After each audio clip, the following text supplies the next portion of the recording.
Good evening, America. Good afternoon, Australia, and welcome to everyone listening around the world. You're listening to Everyday Business with Mell B and our Unwavered Success Show. Before I introduce you to Mell again, this is the second in our show series. And for those of you that are listening live on LinkedIn, Facebook, YouTube, Twitch, and Twitter, Payo is ready and waiting to answer your questions, take your comments, and provide you with links to anything that we talk about in the show today. Now, I need to also remind you, if you've missed the first show, just jump on to our YouTube channel or onto Binge Networks TV USA, Hero Go TV USA, or the Tony TV channel app, available on all Roku, Samsung, and LG smart TVs across the planet. Now, just a quick reminder about my gorgeous co-host, Mell Balment. And Mell is a mindset mentor, an intuitive healer, a speaker on perspective shifts, and empathic elevation. From a very young age, Mell never thought she fitted in. She was severely bullied and wanted to escape. And at 15 years of age, that's precisely what she did. In her 20s, she started to be inspired to understand the universe and spirituality. She started her learning and development journey at that time. In her 30s, she had a deep dissatisfaction that drove her to seek more before finally leaving her soul-dulling, high-achieving corporate role in 2014. By 2017, Mell was reprogramming her perspectives to align with her ultimate life path. She is widely considered a change maker for the superconscious transformation. She partners with EmpathPreneurs to untangle their mindweb so they feel unwavered confidence to accomplish the impact they're currently only dreaming about. She is recognized as one of the top 10 healers in the world in 2019 and in the 1% of leadership coaches this year here in Australia. I am absolutely delighted to welcome back to the show, Mell B. Hello, Mell. Hi. We were chatting just before the show, and I mentioned to Mell that in the background we can hear thunder. So, lovely audience, if you happen to hear thunder during the show, it's just a storm in Tallabudra Valley. Mell's quite safe in Brisbane, and we are going to continue our series in talking about the superconsciousness and in particular mind web analysis. And before we do that, I'm going to get Mell to very quickly recap in some of the components we talked about last week, and that is, what is superconsciousness and what is the mind web? Over to you, Mell. Oh, thank you for the introduction. Okay, so last week we talked about superconscious versus subconscious. And the superconscious is the alignment of body, mind, spirit, higher self, and ego. And when they are like your spirit team or your council of advisors, like this is all aspects of self, that's the difference between superconscious and just the subconscious part of your mind. So I love bringing the guidance from all parts of self for soul, purpose, and alignment. So mind web analysis, well, let's backtrack a little bit. 4 years ago, approximately, I lose track of the months so quickly, I was doing a meditation, seeking some guidance on how I could create my own process based on the previous about 13, 14 years I've been working in the mindset and subconscious space. And I was kind of like, I want to make my own. Can you like give me some guidance? And it came through. And it combined at least 4 different methods that I'd used personally and created my own beautifully succinct, fast method that I actually call cognitive reframe process. So that is the first part of my processes. All of my sessions start with CRP, and that's taking you into theta state, which is that kind of dream state. It's that really weird stage where you know you're dreaming, but you're still dreaming. But you're not just quite. like you don't always get it. So it's kind of like it's deeper in and more conscious than dreaming, but different from being awake and fully conscious. And so this area back here, theta, that's how you can get in touch with what's causing the distractions and the sabotage and the doubts and those things that my clients come for support with. Now, I'm going to go quite deep, so let me kind of go through it. And then if something's not clear, maybe ask a question at the end, because it's kind of like I'm trying to break it down. It's very complex. So we kind of live in our imagination, and that imagination remembers bad, negative, heavy feelings from our past. And quite often we're daydreaming when we're goal setting or when we're thinking about our lives. We're kind of dreaming about a different future that's different from our present. And what that means is we're not often grateful for where we're at now, what we've come through. And we kind of like, we live for the either regrets or the times that have gone by, or we're trying to live into a future we don't have. So what most of that means is we're never present, or we're rarely present and happy with our current, which is why gratitude is a really important and commonly, I guess, utilized tool. And what that means is we're so busy. Why it's so important. Yeah. Gratitude is incredibly important. It is. And the easiest way to remember or find gratitude is to live in the moment, because we are human beings. We're not human doings or human dones from the past. And we're not human futurists. We're human beings. We've got to live in the moment. When we do that, it's a lot easier to be grateful for where we're at now. So we know that we've got some beliefs, and we know our imagination is attaching emotions and feelings and things around the experiences we've had. And so what we want to do is often skip ahead the emotion we're feeling right now if it's not a pleasant, positive one. And so what we're doing is we're kind of trying to bypass our state. Whatever we're feeling in the moment, we're told it's negative, it's bad, and you shouldn't be feeling that. And so we're either trying to get back to where we were, or we're trying to jump ahead to be something else. Now, scientists and studies tell us that 95% of our behaviors and the decisions we make from our emotions that come up stem from our subconscious mind, not the consciousness. And the conscious mind only really accounts for our cognitive activities, which is our decision making and our responses. And so what happens is we use a lot of logic inadvertently. We default to logic when we're not getting the results we want. And we don't really know what's going on in the background, not just in subconscious, but our entire being, our superconscious. And that's what we need to kind of address to lay the foundations for what we want going forward. Then coming to the Mindweb, what we don't realize is what we've inherited as a human being, spiritually, genetically, historically, ancestrally. What have we inherited into our DNA, into our cells, into our energetic being? Now, a Mindweb. If you'd like to bring up the slide of the Mindweb, bring up the slide. This is my metaphor for the neural pathways that we create in our belief, from our belief systems in our mind. And so I've got my picture, so I'm going to look aside here. So it's not in a clockwork, it's just a kind of web. If you imagine or visualize a web, it's got all these threads that kind of anchor and hold the web structure in place. And it's kind of like a sieve for what it wants to filter through of our thoughts, our thinkings, our feelings.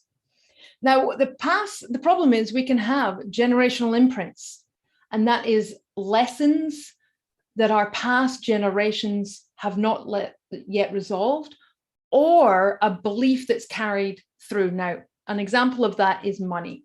A lot of hardships in our grandparents and great and so on, back in that lineage, a lot of financial hardships from wars and famines and all sorts going on. We've got a lot of genetic imprints that are being cleared out in our lifetime in this abundant century that we're in. Some other things is karmic ties to energy. So that's a tie that's kind of tethered to our energy being, to an energy. So we're an energetic being. We've kind of got like these invisible threads, or I kind of visualize it like electricity wires. And there's just this kind of sending and receiving currents and messages. And that's what I imagine a karmic tie to be. And it's kind of anchored into our system. Then we can have things like DNA damage, which is inherited sometimes, or it can be for ourselves. So I went through chemo. I had a lot of DNA damage. I had a lot of cellular damage that I had to repair. And so I was doing that weekly after every session. And that enabled me, not 100%, I didn't breeze through chemo, but I went through it a lot better than the nurses expected me to. And I believe that's because I was doing a lot of body work with the body consciousness. The other thing we can have is elements of forgiveness. And forgiveness isn't necessarily letting what has been done wrong to us. So I was sexually abused. So it's not forgiving my abuser for the actions. It's forgiven that soul that gave me that experience for the negative human experience that I went through. Soul connection, I believe I needed to learn from that experience in order to show up today with all of the wisdom I have. Where you are. Yeah, from that abuse, I now can relate to other victims in the way no one else really can unless they've gone through something. Of course, everybody's different. Absolutely. And often forgiveness is for self, for allowing something to happen to us, for not knowing, or forgiving the child for not knowing any better, for trusting the evil words that were being shared and kind of, what's the word? Evil Mind washing deeds us. and Yeah. The other thing is axioms, which are similar to limiting beliefs. So a limiting belief is something that we have experienced in this lifetime, and we've associated an unhelpful belief around it. So a limiting belief I used to have, really innocent one, was growing up, mum told me that kissing boys would make me pregnant.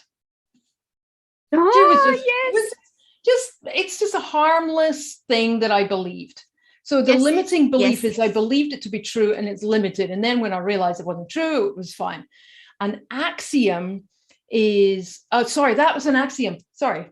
Something that hasn't happened. Well, an axiom is actually more around, I've witnessed or heard something about somebody else. So I haven't experienced it myself, but I've taken it on to be true. I haven't got an example. What's an axiom? I can't think of one. That could be around. So that could be around, for example, your mother's fear, or your mother's lack of money meant that you grew up thinking that there was never enough money, when in fact there was. That was more related to the way that your mother interacted with the world. Therefore, you as a child thought that there was no access to money, and that's what you're trying. That's sort of what you mean, isn't it? It's not you. So, as a child, for example, I didn't experience that scarcity. However, I saw my mom think that there was never enough money, when in fact there was, and we never went hungry, etc., etc. So that axiom is my ongoing belief that there's never enough money. That's it. Thank you for bailing me out there. My mind was already moving on to other things. But yes, and so sometimes there's this enmeshment between what is our energy and what is our parents' stuff that we're mixing up. Limiting belief is the most common kind of, I've got a limiting belief or a block.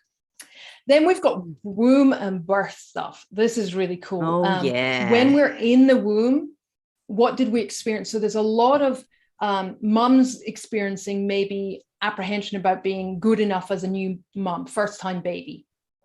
So mum is feeling anxiety or nervousness or some energy, and baby is taking that energy and absorbing, oh my God, I need to be nervous or anxious about life too. So we clear those and some birthing experiences.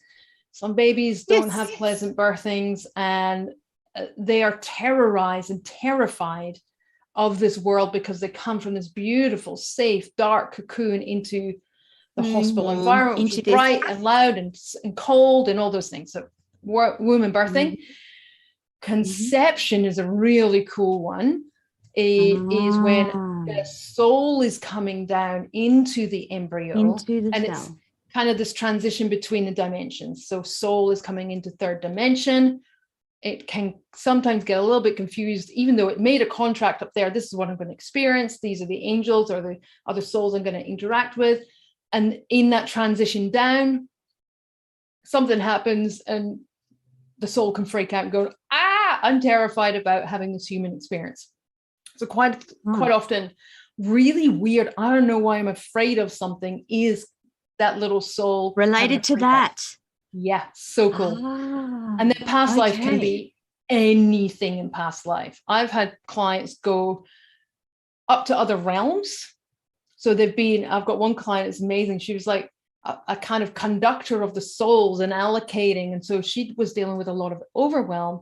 And so the past life she went to was actually another dimension, an entirely different time zone. It was amazing. And I just got all these souls and I've got the responsibility of giving them the right tasks and right contracts. It's like, wow, that's cool.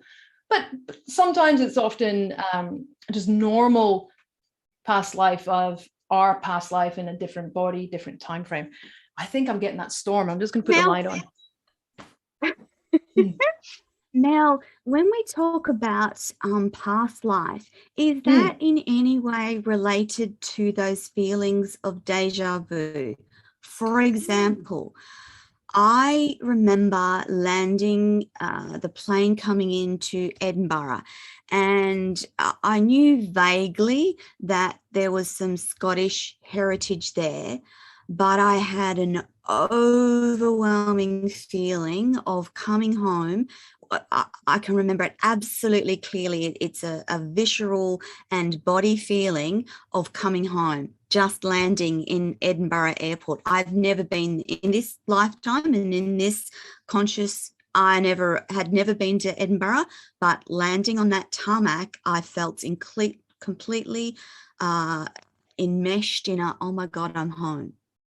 Yeah, so it could be a couple of different things. Yeah. Well, deja vu, I think, are messages from our subconscious, superconscious, higher self. It can be different ways. That's my belief. I haven't actually found a definitive answer for deja vu. I definitely get the sense, for me, it's an acknowledgement I'm doing something on my right path. For me, it's kind of like a little, I've experienced this before. This must be right. But yes. I think we have different, and we're going to talk about clair senses shortly.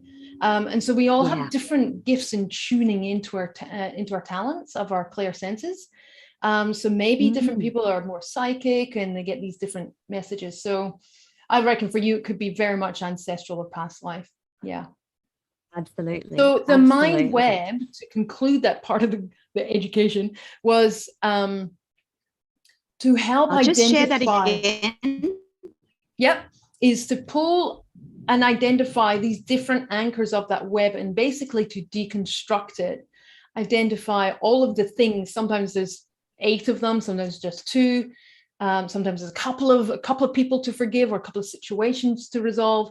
So it's basically the analysis is what needs to be done to resolve this challenge client is experiencing today.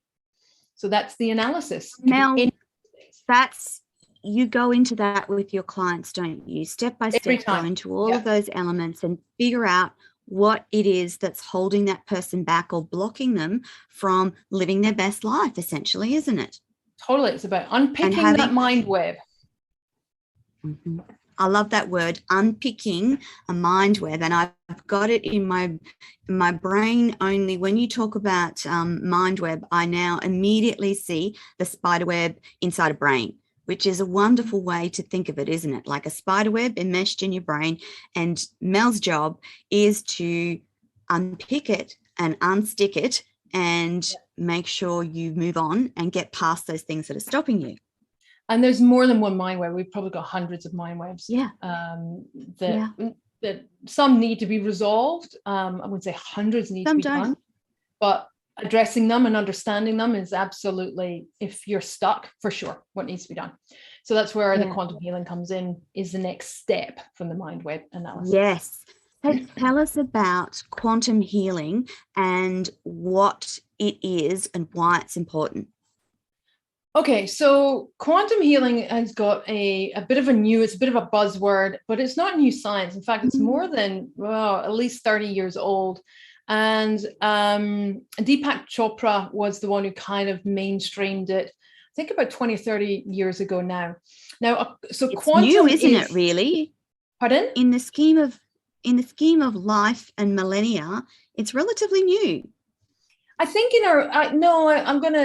I'm gonna disagree with that statement and agree with it. So ancient wisdom has been around for eons, and I don't know what's more than a century. Is it eon or decades? Long time. Millennia. Thank you. That's the right word. But in our kind of Western world, quantum, because we're all about the logic and the science, and I need evidence. So we're starting to find, and we have the technology now and studies are being done that's proving this stuff to be true. And I'll get to a little bit more about that in a second, but a quantum is the smallest unit of energy. So it's kind of referred to usually, I think it's an electron. And so a quantum of consciousness is a thought or an intention. So quantum healing is the process of altering those non-serving subconscious thoughts and intentions so they're kind of more aligned with our superconscious and the desires and the results that we are aspiring for. So the healing part comes from identifying the mind web and doing those processes for the generational imprint and the conception and all those things that need to be done so that our reticulator activating system isn't being triggered and we're kind of bypassing its filtration, because they're the ones that kind of set it up and often either unknown from our birth or from childhood when we don't have context. So the problem is children are hearing things and seeing things, like we talked last time about Santa. Child doesn't know. It's not real and it's innocent, just the sponges absorbing it all. So if we think of those innocent things, everything has been absorbed. And so it's kind of working out what those beliefs are that need to be resolved. So that's kind of quantum. That's actually a lovely way of thinking it. So it's actually about healing single thoughts at a time. And once you start healing those single thoughts that are not serving us, not moving us forward, impeding on us living our best life, that's essentially what quantum is. It's about healing. Our next diagram is the deep belief diagram. Do you want us to explain that to us, please, Mel? Yeah, so from the mind web analysis, which is the processes, then it's kind of like, okay, processes are all very well. What am I going to use them in? Like, how am I going to create a system around that? So that's the deep belief hacking, which incorporates the quantum transformations for each one. So let me pull up my diagram. So it's the mindset. So that's the consciousness thinking. So like we were talking about earlier, the gratitude. So it's catching ourselves logically. Oh, I'm having a reaction. I have energy in motion. Is that normal? Is that a reasonable response in this situation? Or am I flaring up and reacting to something? So that's the conscious part. It's the hardest part to work with. Then we've got the quantum healing, which is resolving the issues in the first place. So the triggers are coming up. I wonder why that's making me react. Let's resolve that. And the intuitive self-mastery is I teach my clients how to do their own mind web analysis and use my recordings that all clients get access to, with me guiding them through the process. It's all systemized. So everything is repetitive. So you can learn. And so you can combine catching yourself. Oh, I need to redress that. I don't know what's going on there. Let's find it. So you have the self-mastery combined with your intuition. So I'm guiding and teaching my clients how to do this stuff on their own, all so that they can make a better impact in their family, their communities, their schools, and of course in business and life. That's deep belief hacking, or integrating it all together. That must be very fulfilling, Mel, for you as a mentor and coach to get to the point that they're at the end of a whole series of coaching with you, and they're starting to see a better life, and they're starting to feel and experience a better life. That must be very fulfilling for you. Incredibly. It's what I'm here on earth to do. So I can't ignore it, really. And this is why I know I'm on my path, because I'm getting these downloads for processes and I'm getting this guidance of how do I put all this together. So yeah, I'm definitely on my path. I'm so fulfilled. Fantastic. Now, the next part that we wanted to talk about today is do we really have to delve into something that was traumatic, a bad memory, a bad experience, a bad event? Do we really have to? Yeah, and look, that's a common thing. And I remember when I started my healing process 18 years ago, I'm losing track of the years. I thought it would be traumatic and it would open it, like we talk about the skeleton of closets. Closet of skeletons in my past, and I was terrified about having to relive my sexual abuse, obviously. And I thought I would fall apart and my brand new marriage would fall apart with Regan the First. And I actually thought if I started to address this and bring it out into the open, I honestly had the belief that he wouldn't love me anymore. Now, obviously, I know that's complete false, but I was so afraid of doing the work that I would change so much that he wouldn't like me. Even though I became a much better, softer, more feminine, more rounded human, I was just terrified at the start. So I get this. Now, because I've adapted at least 4 modalities, and they're kind of, I'm always bringing new concepts as I go, and we're accessing theta state to identify the mindweb. And then because we are only locating the memory. So what we're doing is we're asking for the memory of this trigger. So I'm feeling the emotion of fear. Show me what first made me fear. Show me the thing that's first causing this, whether it's past life, whether it's a karmic tie, whatever's causing that. Just show me the scenario and we don't go any further. Just show me what the context of the situation is. And then we actually retreat. We shut down that memory and we process it in a completely different, safe environment. So reliving, it makes me nervous when I hear people who have to go through therapy. That they have to read through. Yeah. You're causing more stress that's not necessary for our superconscious. So yeah. Because now your cells, your DNA, your mind, and your body will all have varying levels of memory around a traumatic event or incident. And you don't want to trigger that, do you? No, we identify That's not good for anyone. Nope. So I had a car accident, I think that's 2 or 3, maybe 3 years ago now. And I'm still triggered a little bit when we brake suddenly on the highway. I'm still a nervous passenger. So I should be going in and addressing that, but it's not like a massive impact on my life. But I was involved in that accident. I walked away unscathed, which was a miracle. But if you have trauma within your body, you need to bring body consciousness in on it. Do that. It's kind of, so you can heal it. Yeah, we can do body work around. I won't go into it. Body work is absolutely possible. Yeah. So what all of that system does is the next diagram, if you like, is the transformations. So the first element is a perspective shift. So often we need to help past self or child self understand a new context, a new perspective, which allows us to have a new attitude or belief around whatever we previously believed.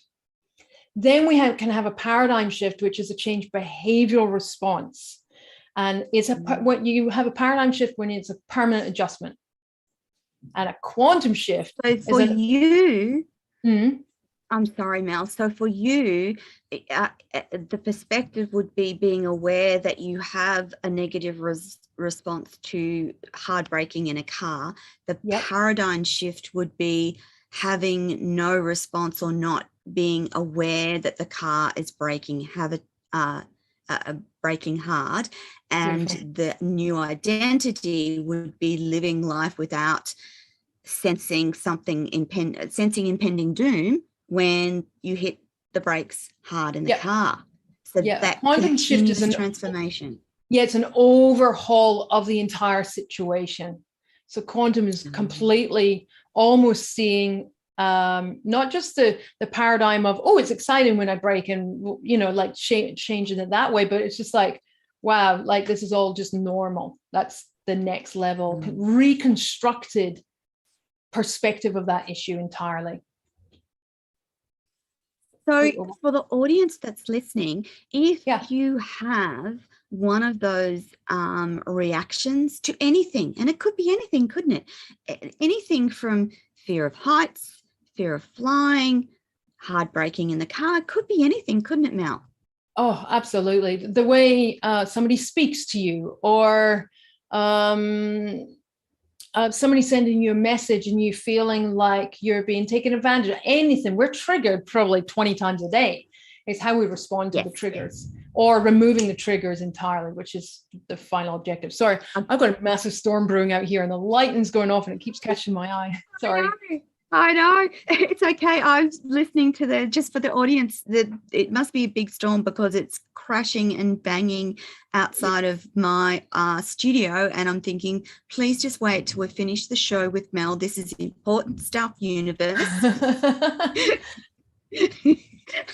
So the importance of doing this work is the difference between just doing life and doing life as your best self, following a life path with purpose and creating impact. Those are the two sides, isn't it? It's very simple. Yeah, and I believe we're here on earth to learn. I think human beings is to experience a range of emotions that I believe we agree before we come down or come into this life, and to resolve stuff in order for enlightenment. That's my view of spirituality. It's not dissimilar to some religions, so it's just my view of the world.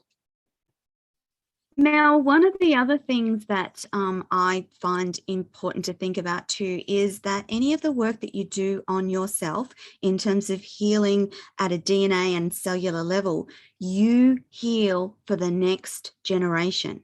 So it's not just your own life. You get to impact the life of your kids, your grandkids, your great-grandkids, and that is just mind-blowing, isn't it? Well, I'm just going to blow your mind even further, because that's absolutely true. And you're also healing your past ancestral wounds as well. Wow, that's amazing. That's brilliant. Or your parents. So a lot of stuff done in womb and early childhood, we can do a lot of healing for mom. That sounds good, actually. That sounds really good. It is good. And they don't even know. But yes, they don't even need to know. So I want to know just quickly what the difference between quantum healing and NLP is. Now, NLP is neuro-linguistic programming. I have done NLP, and I've found it to be incredibly good at changing and healing and moving me forward. But what's the difference between NLP and quantum healing? Well, truth is, I've not studied NLP, so I don't know exactly. And I know there's quite a few different modalities or processes within NLP. So I can only really talk from my own experiences and from my clients. But I want to talk about Dr. David Hamilton's book, Why Woo-Woo Works. He shares a whole heap of studies and science behind meditation and other clinical practices. Now, he states, and I'm going to kind of try and get it from memory, there's no question that our beliefs cause chemical changes in the brain, and that these changes depend on what a person believes.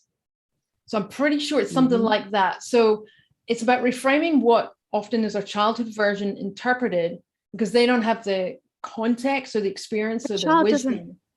That's right. And so they don't apply the correct filters that we do as adults.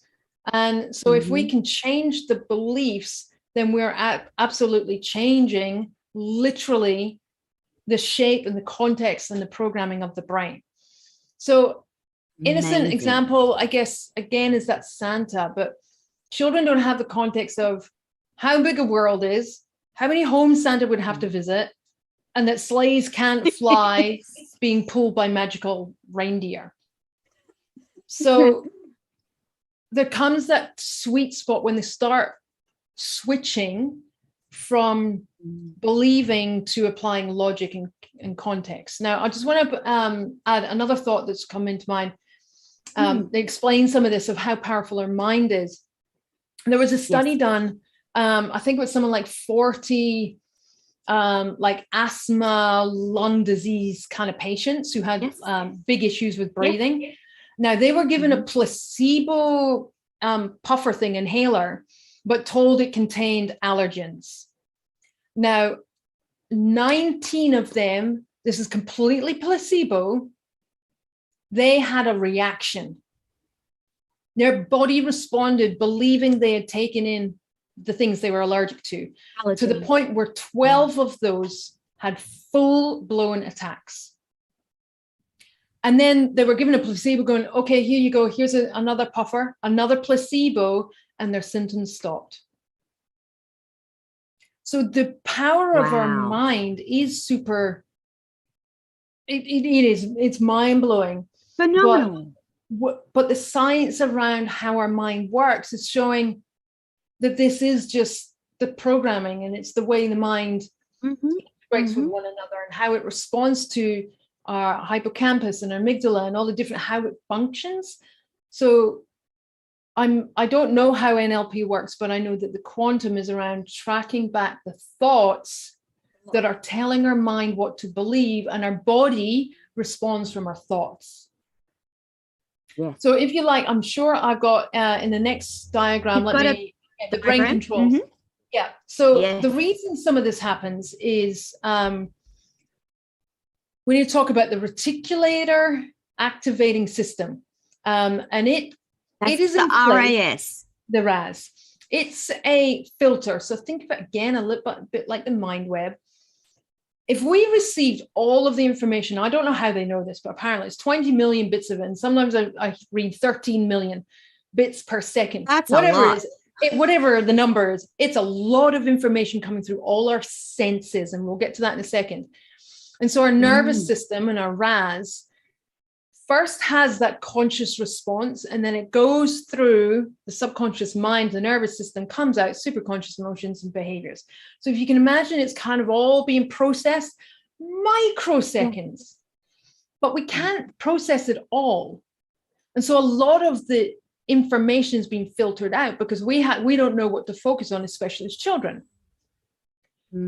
So what we do in the quantum and in the healing is we give extra information to provide more perspective and more context around, well, what don't you know? What didn't that kid realize in that situation? What was her brain filtering out that actually was serving? That's kind of the nervous system, RAS. Yes. I've run out of puff now. That's okay. That's okay. I've got a question. Yeah. Does our mind filter out that excess information to protect us? And if it does, doesn't that mean that it's going to filter out some of the stuff that's helpful for us? Yeah, absolutely. So sometimes it is to help us because our brain would just with all the information. Woo. Yes. Yeah, so I heard that one. It would explode. So our brain couldn't cope with all of the information. And additionally, what we focus on, we've probably heard this a lot, what we focus on is what we get. Other things are being filtered out. So sometimes it's helpful, sometimes it's not. It's just a limitation of being human. Like, let's just cut Yeah. ourselves some slack. Yes. We are not Yeah. robots. We cannot Yeah. process all that information at once. But some of the amazing things I want to talk about clear senses is a cool study. I've written this one down. Professor, who's also a Sir, Rudolph Peters. He did a study between a mum and a severely disabled boy. And what they wanted to do was see and check, and this will all make sense in a second, was how connected two people can be and whether emotions and feelings could be seen or heard or felt. And the quote is, and I had to write this down because I don't want to quote a professor wrong. He said the boy's ability to sense what his mother could see was within odds against chance of 1 billion to 1. So that tells me, holy moly. So that tells me, without a doubt, they're believing with me, how powerfully connected humans are, how much access we have to our mind. This boy was seeing images that his mum, in his mind, that his mum was being shown. Our brains are phenomenal. That's seriously cool. Idea. Then on top of that is the empathetic connection, so the emotional connection. So the author of the book, Why Woo-Woo Works, he has been able to demonstrate that empathy reduces emotional distance, meaning the higher person's empathetic connection to the person, or in my case, a client, the better they are at receiving telepathic sensations from that person. So we have access to our brain. We don't really fully understand. The science is catching up. And to the point where psychologists, I'm full of quotes now, Dick Bierman quotes, "We're satisfied that people can sense the future before it happens. We'd like to move on from studying that into studying what kinds of people are good at it." Wow. We're satisfied that people can sense the future before it happens. Science has proven it. The studies are there. So you can combining empathy, compassion, accessing different parts of their brain, and then your clear senses. That kind of explains the quantum healing and how it works and how it's a bit different, etc. And why I love working with empaths. Empaths feel people. I was just going to say, now I understand. Now I understand. And just for the audience, every time I talk to Mel, when we're having these shows, I have electric feeling and goosebumps on my forearms. Now that, I think, is largely due to the fact that I am an empath talking to another passionate empath about the amazing capacity of our mind and our brain and our ability to change our life and our life circumstances just by doing some healing. And the weather would actually agree with us today because there's thunder and lightning, and I reckon that means we're on the right track. Now, Mel, the next part of the show, sorry, it's very cleansing and healing for me. People don't like storms, but I find that I love them. I love them. Now, since we're talking about healing, part of the healing process is actually processing memories. And so the next thing I wanted to talk about with you, Mel, is what it's like processing memories and what that process is like, and if there's issues with processing memories that might be difficult. Look, the challenge of being human is being human. Being human beings. Like that's the hardest journey there is. Some souls go, nope, I'm bailing. I don't want to do that human experience. They change their mind. That's what I believe lost pregnancies are, is soul go, no, I'm out of here. So first I kind of want to talk about the way we manage. What a beautiful way of thinking about it. Yeah. Well, it's what I've found more than once. I think I've had 3 souls who changed their mind, and I've had experiences with those souls going, I want to do it. So they bail out. Okay, so how a human manages energy is probably the easy way of explaining some of this. So these again are my concepts of how I believe we process. The first is we often get a body response, a gut response. And if we don't, if we have a scary situation or a negative situation, negative in quote marks, often we get shut down. We don't fully fight or flight to conclusion. We shut down. And the emotion gets held onto and stuffed down. So that's the first kind of thing. So we're kind of managing this one set of energy from the first experience. So for me, as an abused child, there was lots of silence and lots of fear being just stuffed down and kept quiet, right? So that's the first one. Then kind of moving up in our body, which is where a lot of us feel it in our tummies. We manage it. So we're holding energy. So we're using energy to keep the emotions stuffed down as it's a common phrase, and we're keeping it safely locked away. So we're using two lots of energy now. The first, unexpressed energy. The second one, like keeping the lid on top of the boiling pot. And then the third lot of energy is our brain or our consciousness trying to act like everything's okay. So wearing a mask and putting a brave front on, that's another set of energy. So you've got three lots of energy expression going on. And it's no much wonder we are emotionally burned out and struggling. So to access the memories allows us to kind of just let all of that go and heal with love, always with love, bringing universal, unconditional, never-ending love, and bring back calmness to the body. So the memory it's not really the memory we're releasing, it's the emotion that's trapped from that associated memory. With the memory. Kind of makes sense? Yes, absolutely. Absolutely. Cool. So that memories and feelings are actually based on past experiences. And we have a current interpretation of that past experience, which may or may not be right, correct?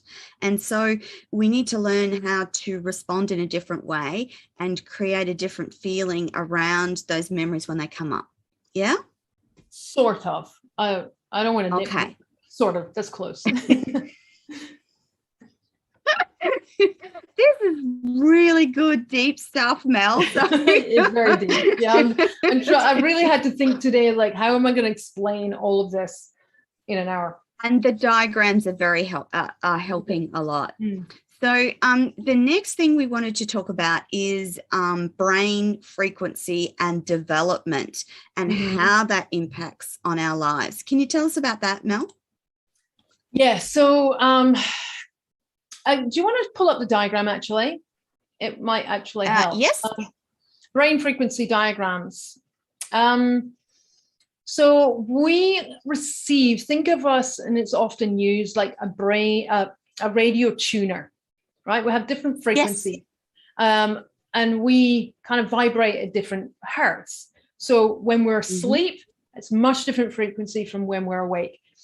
So the kind of the infant state, right down the bottom, 0.5 to 3 hertz is basically that baby up to about 2 years old is observing and downloading and receiving. It's very passive. It's not interactive. It's kind of a lot of receiving in the delta state.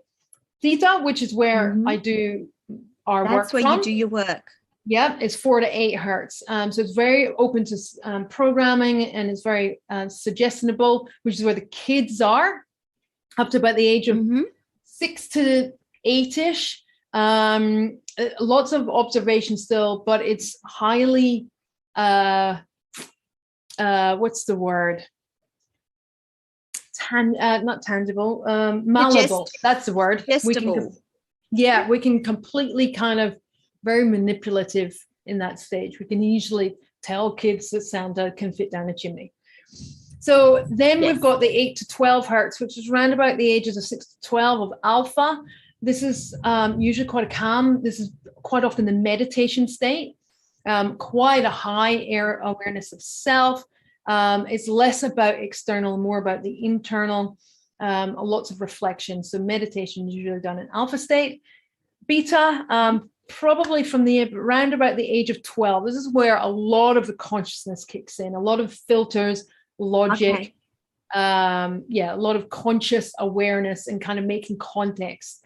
So from around that age of 12, it's a very different way of seeing the world. And so that's why teenagers can be so hard, because a lot of their realities are kind of like, they're having paradigm shifts constantly. So it's got to go easy on our young teenagers. And then gamma, peak performance, 35 and above. The higher up you go, the more focused you are.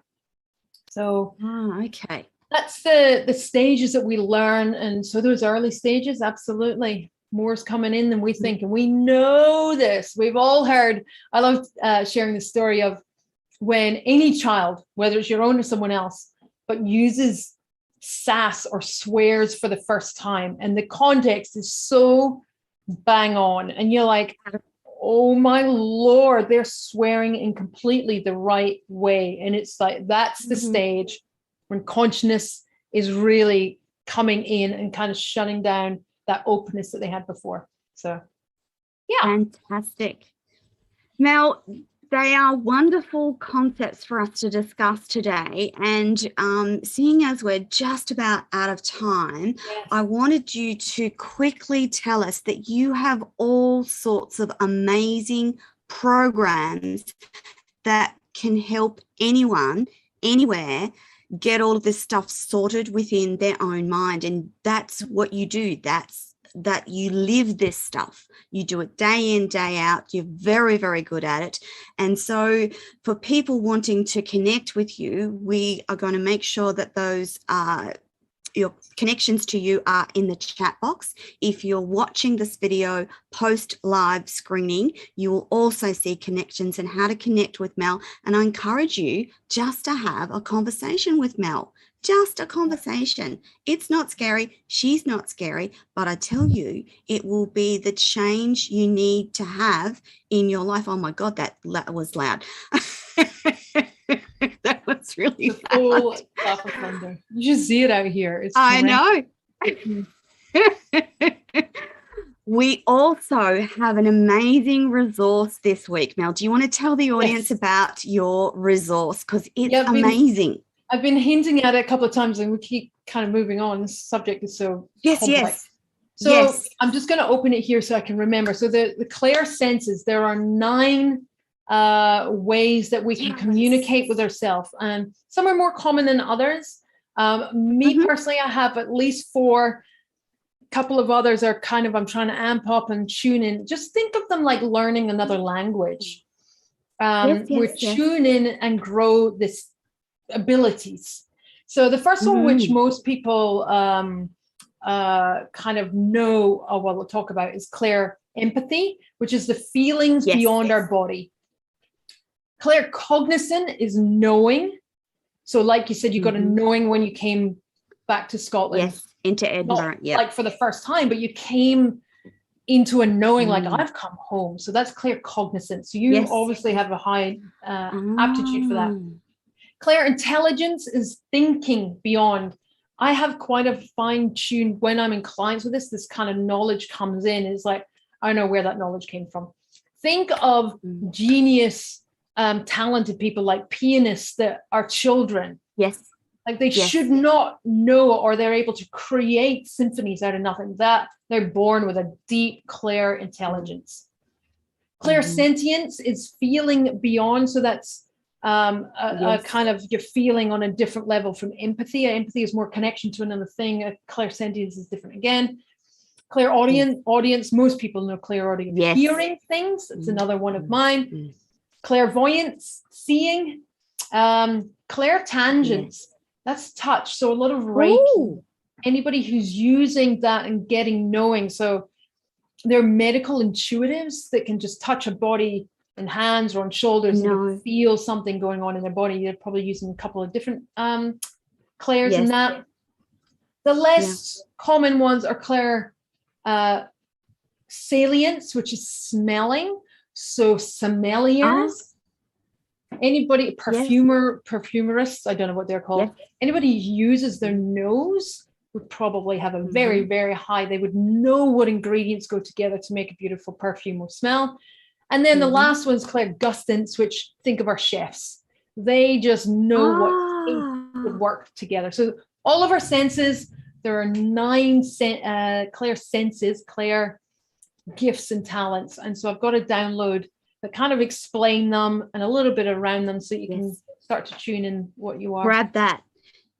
And as I said before, the link to that resource that Mell's so wonderfully provided for the audience today is available for download. And if you're watching, it will accompany the notes that go with this show. Now, before we get blown away, struck by lightning, or rained out, we are going to end the show on that note. Don't forget to jump on and check out Mell and all of her courses and all of her resources on mellb.com. And we will be back next week to further our discussion on these amazing topics. And in the meantime, I want you all to stay safe. Please thank Mell B for another wonderful session on the Everyday Business Show. Thank you, Mell. And that, my friends, is your lot until next week when we're back with Mell again. Thank you, everyone. Bye for now.